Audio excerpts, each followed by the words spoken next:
Hello everybody and welcome back to the channel, and welcome back to Sniper Elite, where today we're going to be taking a look at the best and worst aspects of each Sniper Elite game.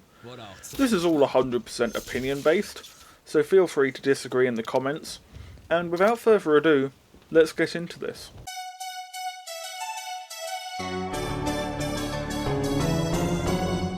Starting off with the original Sniper Elite, a game I've not really referenced much on this channel before, I'm going to say that the best thing about this game has to be how tactical the gameplay is.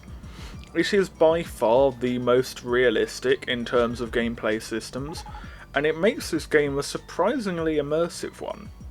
What I mean is that there's one mission where they say the target will be arriving in 15 minutes, and then you have to wait for 15 real-world minutes for the target to actually show up, which is something you'd have to do as a real sniper, which is really cool. Nowadays, the target would show up when you've reached a certain area or killed X number of enemies, but in this game you have to wait for the in-game time, which advances at the same pace as real time, to get to whenever it is the target arrives, which is really cool. You know, if you get through like the level in 2 minutes, you then just have to spend 13 minutes waiting for the target, like a genuine sniper. In a similar vein, when you're planting timed explosives, you get to set the length of the timer on the explosives yourself. No light fuse short, or light fuse long for you. You can manually set the timer all the way up to a 60-minute fuse, which is just sick as hell. You don't get that in modern video games anymore. The original Sniper Elite isn't without its problems, but it treats you like an actual sniper, which is amazing. There were a lot of choices I could make about the worst thing in this game, with almost all of them being age-related, like how the game feels ancient compared to the more modern installments in the series, and how on PC it needs several third-party bug fixes to run. But I wanted to avoid age-related concerns and actually focus on the core of the game itself, and for that, I picked the save system as my worst part of Sniper Elite. Much like Sniper Elites 3, 4 and 5, Sniper Elite allows you to save the game whenever you want during a level. There are basically no auto-save points at all, although every so often at fixed points throughout a level a message does pop up saying now might be a good time to save your progress. The issue is that if you save too much, the game will reduce your score at the end of a mission as punishment, which I just find ridiculous. They definitely could have implemented fixed checkpoints to revert you to throughout the level, but instead you choose to give the player an ability to save anywhere, at any time, but oh no, don't do it too much or you'll lose points.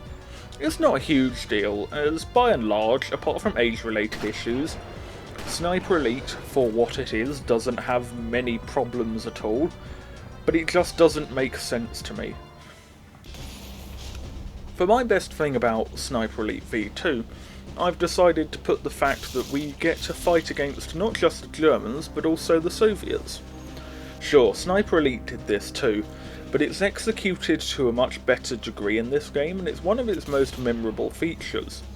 The game wouldn't be the last to have Karl fighting two different nations either, as both Sniper Elite 3 and 4 had Italians to shoot too, but the reason V2 does it best is because the Germans and the Soviets shoot each other, and there are several really cool battles between the two sides that we get to participate in, or, if you're feeling inclined, just watch happen. It's also cool to have the Soviets as the final bad guys, instead of the Germans, and the different weapons and tactics each side uses also helps freshen things up as you go throughout the campaign. This is just one of those things that makes Sniper Elite V2 arguably the most unique Sniper Elite experience, and it's something I'd like to see brought back in another Sniper Elite game. For the worst component of Sniper Elite V2, there are a fair few options. Like the fact that there are only 2 speaking characters in the whole story, or how underdeveloped the other modes like Kill Tally were. But if I had to pick one, it would be how much the submachine guns in this game suck. There is actually no reason at all to ever want to use them. For one, ammunition is weapon specific instead of class specific, So if you're carrying a Thompson, you won't be able to use ammunition found on enemies who only carry MP40s and PPSHs. This is realistic, of course, but when you combine it with only starting with 2 magazines of SMG ammo, it's really dumb as you basically cannot use these weapons. Submachine guns in this game are also far too weak and inaccurate to be used at anything past a few feet, which is rubbish. Sure, it's a sniping game, so the sniping should be the primary focus, but that doesn't mean that using other weapons like the submachine guns, or god forbid the sodding well rod, should feel like pulling teeth. This is something that Sniper Elite 4 got right. Their submachine guns were powerful and usable, still marginally less powerful than rifles and pistols, which pushed you towards using those, like you should, while still making submachine gun use viable if you wanted to. Ammo in that game was also plentiful, so you could use submachine guns as much as you wanted to. It's a shame too, as Sniper Elite V2 features more close-range combat than any other game in the series, and it also features a more linear Call of Duty style level design, so they really could have improved the game by making submachine guns fun to use, but alas, they did not. My favourite part about Sniper Elite 3 is something that only really hit me after I played Sniper Elite 5, and that's how the maps were perfectly designed for snipers. I'm not talking about overall map design here, that's something I'll get into with Sniper Elite 4. I'm specifically talking about how eager the game was for you to snipe at any given opportunity. I think a lot of the time this was facilitated by the abundance of conveniently placed generators in useful vantage points or power positions above the enemy, which meant that you could easily manage some sections of the game by stealthily taking out everyone with your rifle. You could argue that the game made it a bit too easy to do this, with a few too many spots where you could easily wipe out a whole group of enemies with little hassle, and that is true, but I think it's offset by the fact that the rest of Sniper Elite 3 is generally pretty difficult. Furthermore, the enemies in these sections were usually spread out so they wouldn't often see dead bodies, which also has the effect of making these sections fun to do with a well rod or HDM. And even if you don't have a generator, there are still plenty of great spots that you can shoot from anyway, something that was helped by the sniper nests, which were a collectible item that you could uncover in the level, which would then give you a great vantage point to defeat enemies from. Sure, not all sniper nests were created equally, and some are pretty useless, and I feel as if Rebellion was forced into meeting a quota of 3 per level, but the vast majority are super useful, which is great. Overall, Sniper Elite 3 is, in my opinion, the best game in the series when it comes to how the levels provided for sniping at almost any opportunity, something you don't get as much in the other games.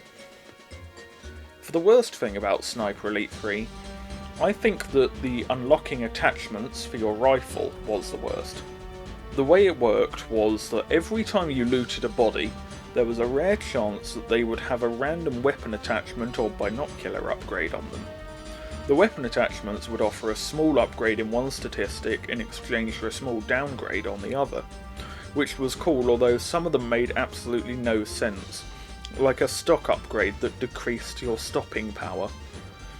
The binocular upgrades increased the number of enemies that you could have tagged at once, although the limit on tagging enemies was almost the thing I had as the worst part of the game, but I changed my mind to the attachments.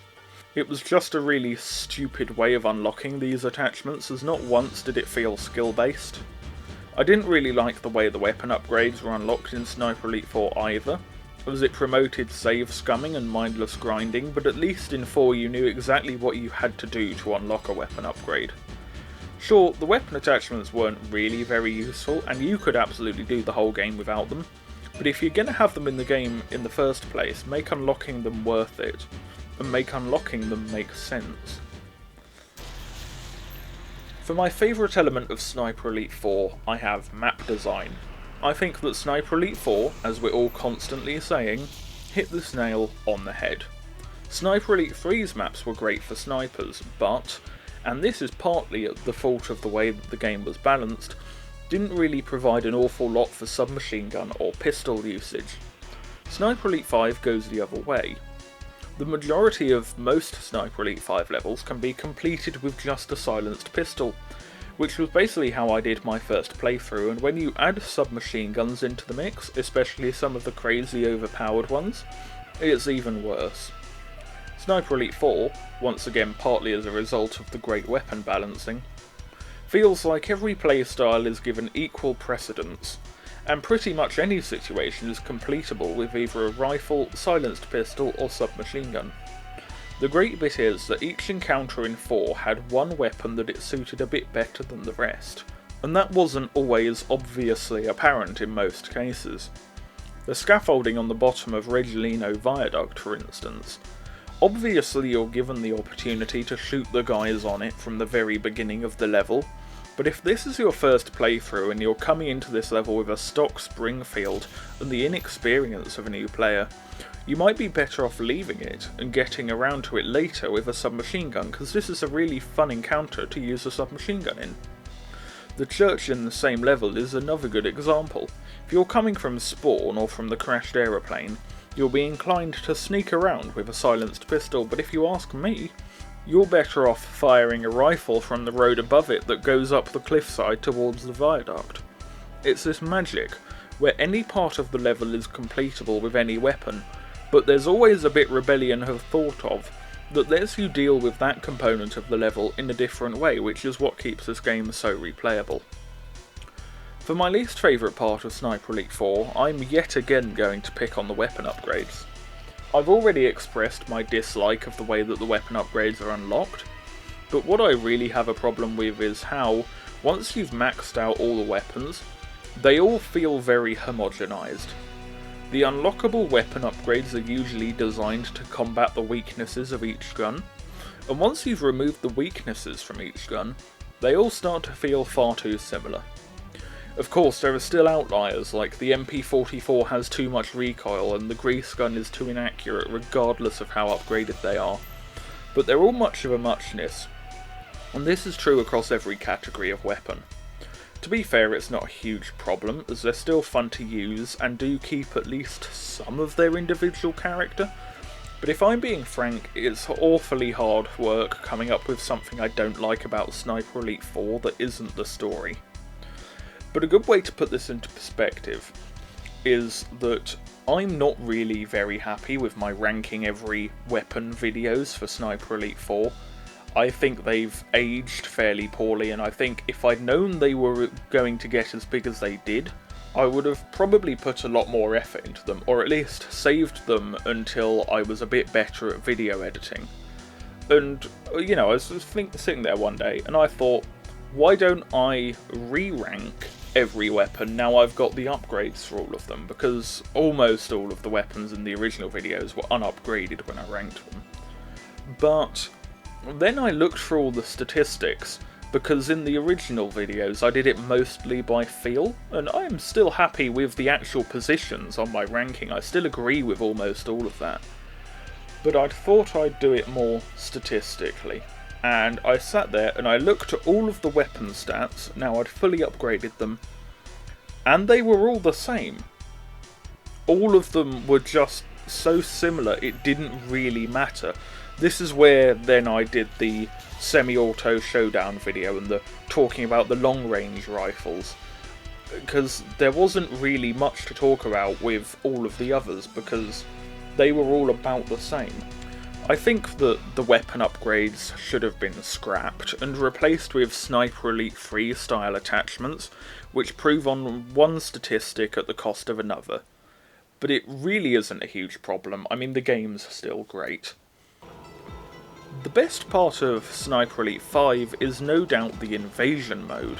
When it was announced, Invasion mode caught the attention of the gaming media and the wider gaming space, and led to Sniper Elite 5 receiving much publicity, which of course we want because it gives Rebellion money. Invasion mode is also a really good mode in Sniper Elite 5. Some of my favourite memories with this game have been ice cold, super tense moments, hunting or being hunted by an invader.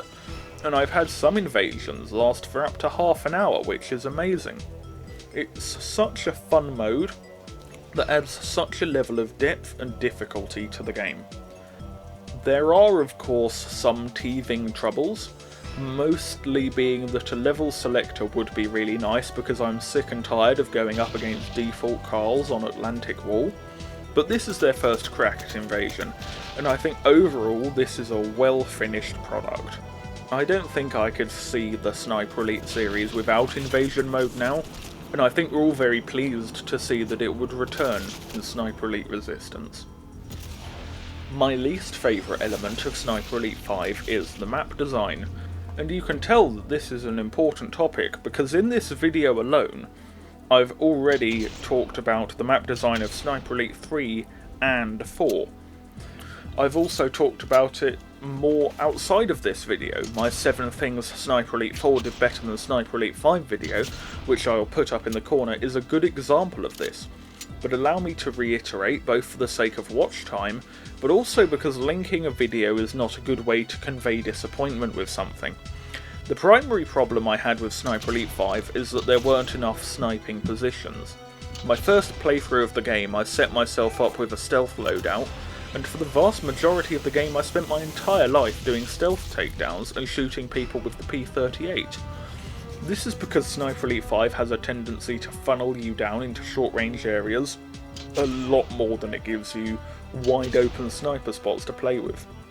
This is compounded by the fact that submachine guns are the best they've ever been in the series, which makes it all too easy to treat the game like a run and gun Call of Duty instead of a slow, methodical sniping game.